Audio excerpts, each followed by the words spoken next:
Bon, bah, on peut le dire aujourd'hui, la semaine d'après WrestleMania était une catastrophe.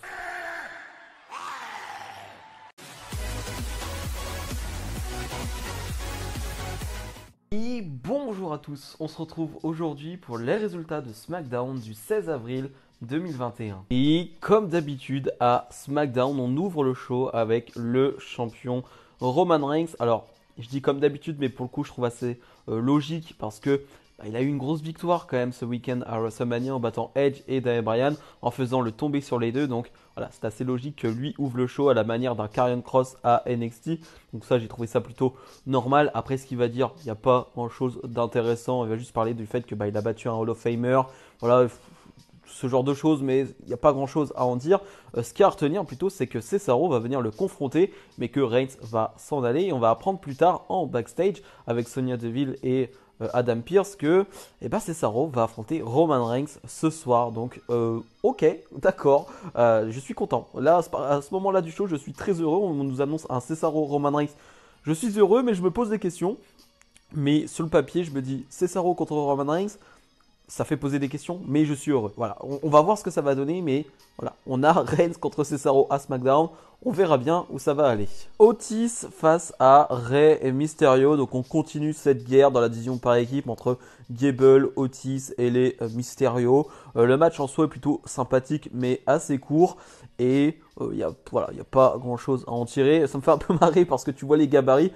Otis n'est pas forcément beaucoup plus grand que Rey Mysterio, mais bon, il est quand même beaucoup plus large. Et quand tu vois Otis, comment il arrive à trimballer Rey Mysterio sur le ring, enfin à le porter, voilà, c'était assez sympathique. Voilà, c'est court, mais c'est assez divertissant. Par contre, la fin de match, comme d'habitude, Rey Mysterio qui va gagner avec un crucifix, donc pas une victoire, c'est une victoire clean, mais disons que c'est pas une victoire hyper convaincante, hein, c'est pas une victoire avec un vrai tombé, avec un vrai finish. Voilà, comme d'habitude, on donne pas de vraie victoire. Donc, est-ce que Rey Mysterio en sort grandi de cette victoire face à Otis qui était un peu pêché en ce moment? Bah non, parce que je suis sûr que la semaine prochaine, il va perdre le match. Enfin bref, j'en ai marre de cette division par équipe. Sami Zayn est sur le ring pour nous faire une petpetite promo où il va nous dire qu'à WrestleMania, il a perdu à cause de Logan Paul parce que voilà, il est un peu distrait, il aurait dû un peu l'aider. Logan Paul, il était normalement de son côté, mais il n'a rien fait. Voilà, c'est de sa faute. Donc il demande un rematch face à Owens et donc on va avoir Kevin Owens contre Sami Zayn. Là aussi sur le papier, je dis pas non parce que voilà, en plus ils ont eu un super combat à Mania, donc j'ai rien à dire là-dessus. Mais le problème, c'est que ce SmackDown d'après Mania, t'as pas envie de revoir les mêmes matchs, t'as pas envie de revoir les mêmes choses. Voilà, t'as envie de partir sur autre chose. Donc le combat est un peu moins bon qu'à Mania forcément, mais ça reste un bon combat. Ils vont un peu changer par rapport à Mania, ça sera pas vraiment le même combat. On va avoir une Swanton par exemple de Kevin Owens, on va aller un peu plus à l'extérieur. Et justement, on va aller à l'extérieur et Sami Zayn va se faire décompter à l'extérieur. Donc tout ça pour ça, voilà, tout ça pour mener à un décompte à l'extérieur. Kevin Owens va ramener Sami Zayn sur le ring et lui porter un stunner. Voilà, je sais pas à quoi ça sert à part de dire regardez, Kevin Owens a gagné 2 fois face à Sami Zayn. Là sur un décompte à l'extérieur, donc peut-être que ça va continuer, je ne sais pas. Je pense qu'il n'y a aucun plan pour les deux et qu'ils font durer ça parce qu'ils ne savent pas quoi faire.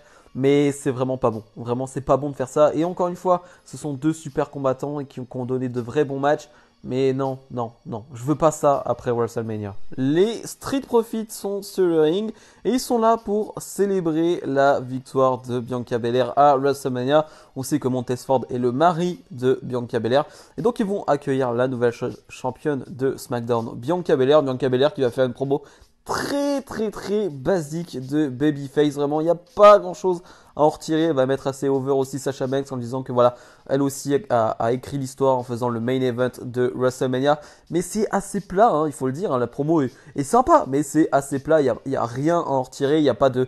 Il n'y a pas d'interruption, il n'y a pas de challenger possible voilà, pour Bianca Belair qui vont arriver. Non, rien du tout. On va juste avoir une promo backstage de Sasha Banks qui peut-être peut te dire que Sasha Banks n'en a pas fini avec Bianca Belair. Je sais pas. Mais pour le moment, voilà, c'est assez fade. Il n'y a pas d'intervention, rien. Donc voilà, pareil. Un SmackDown après WrestleMania, je m'attendais à un peu mieux. Ou alors à une vraie fête avec un vrai discours assez émouvant. Bon, après, elle a déjà été assez émue, Bianca Belair, à WrestleMania. Peut-être, voilà, l'émotion est retombée. Mais voilà, en tout cas, j'ai trouvé ça fade, sympathique, mais fade, mais pas pas grand intérêt. Robert Roode et Dolph Ziggler défendent leur titre par équipe face au Street Profit. Oui, Robert Roode et Dolph Ziggler sont bien les champions par équipe. On n'entend jamais parler d'eux, ils sont là de temps en temps. Et enfin, de toute façon, on s'en fiche de qui sont les champions par équipe, soyons clairs.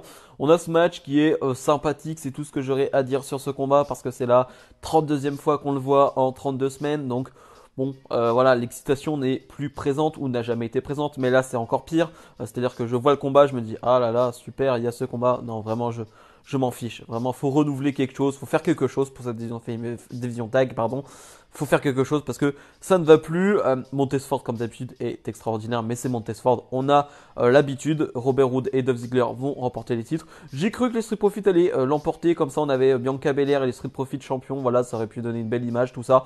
Non, non, on reste sur Robert Roode et Dolph Ziggler. Et en soi, j'en ai rien à faire. Natalia face à Shayna Baszler. Je ne comprends pas pourquoi elles s'affrontent encore. C'est-à-dire que je pensais qu'après Mania, bah, c'était fini cette feud entre Nia Jax, Shayna Baszler, Tamina et Natalia. Non, non, on continue là-dessus. C'est vrai que les fans étaient à fond à Mania, il faut le dire. Hein, les fans étaient à fond dans ce match à Mania. Donc, ils se sont dit, je pense, bah, on va continuer là-dessus. Il y a une vraie hype sur ce combat, sur ces superstars féminines. En tout cas, pas de mon côté. Mais bref, on a un combat qui dure pas très longtemps avec finalement une nouvelle victoire de Tamina sur Shayna Baszler avec un roll-up. Hein, voilà, Shayna Baszler qui perd. Voilà, on a l'habitude et finalement Tamina va venir après le match et va attaquer tout le monde. Et voilà, célébration de Natalia et Tamina, ah là là, c'est super. Voilà, qu'est-ce que je voulais que je vous dise, Natalia a du temps d'antenne chaque semaine vraiment. Quand tu vois des persos comme Naomi, comme Liv Morgan, enfin bref, qui n'ont pas de temps d'antenne, voilà, bref, ça m'énerve un peu, mais bref. Et le main event de ce show, et oui, déjà, Cesaro face à non, pas Roman Reigns, non, ce sera Jey Uso, voilà, on nous avait vendu en début de show un possible Roman Reigns, Cesaro, mais c'est finalement Jey Uso qui va prendre la place de Roman Reigns. Bon, ça me fait un peu mal, mais ça nous donne vraiment un bon combat avec un Jey Uso qui fait une nouvelle fois un main event. C'est le gars qui a fait le plus de main event ces derniers mois, vraiment. Il n'y a même pas besoin de compter ou non, visuellement je le sais dans ma tête. C'est lui qui a fait quasiment tous les main events de SmackDown sur les 4 derniers mois. Donc voilà, c'est lui qui en a fait le plus. Donc comme je le dis, on a un bon combat, hein, vraiment c'est sympathique, hein, ça se passe bien entre les deux. Mais bon, comme d'habitude chez WWE, quand on a un bon combat en weekly, et ben ça va se terminer brutalement avec une attaque de Seth Rollins. Donc il va s'en prendre à Cesaro et qui va s'en aller. Donc le show se termine là-dessus. D'accord. Tout ça pour ça. Donc je pensais que Cesaro allait passer à autre chose hein, après avoir battu clean Seth Rollins à WrestleMania. Mais non, il faut que ça continue. Donc encore une fois, WrestleMania n'a servi à rien. Donc bilan de ce SmackDown, on est sur le même niveau que Raw, franchement, et c'est pas une bonne chose vraiment. C'est pas quelque chose de positif de dire ça. C'était presque une horreur. Voilà, j'ai presque envie de dire le mot. C'était une horreur. Alors, qu'il n'y ait pas de surprise, tout ça, moi, ça me dérange pas. On est en période de Covid, c'est compliqué, sans public. Je suis d'accord, j'ai pas envie d'avoir une Ronda Rousey, une Becky Lynch qui arrive, quoi que ce soit. Ça, c'est pas ce que je demande, vraiment pas. Ça, je m'en fiche. Mais au moins qu'on renouvelle les feuds, qu'on fasse quelque chose de frais, de nouveau. L'après WrestleMania, comme je l'ai dit pour Raw, c'est censé ouvrir de nouvelles portes, ouvrir de nouvelles feuds. Voilà, on est censé repartir de zéro et avoir quelque chose de frais. Et là, pas du tout. On repart quasiment sur les mêmes feuds, les mêmes programmes. Donc voilà, qu'est-ce que je voulais que je vous dise? C'est juste une déception cette semaine. Je vais faire un bilan global de la semaine. Il y a juste NXT qui, même NXT a été assez décevant par rapport à d'habitude. Voilà, qui a été un peu au-dessus enfin beaucoup au-dessus de Raw et de SmackDown. Mais Raw et SmackDown, c'était une catastrophe. Bref, comme d'habitude, n'hésitez pas à me dire en commentaire ce que vous avez pensé de ce show. Et n'hésitez pas à mettre le petit pouce bleu et à vous abonner. Nous, on se retrouve dès la semaine prochaine pour d'autres vidéos. Salut, salut!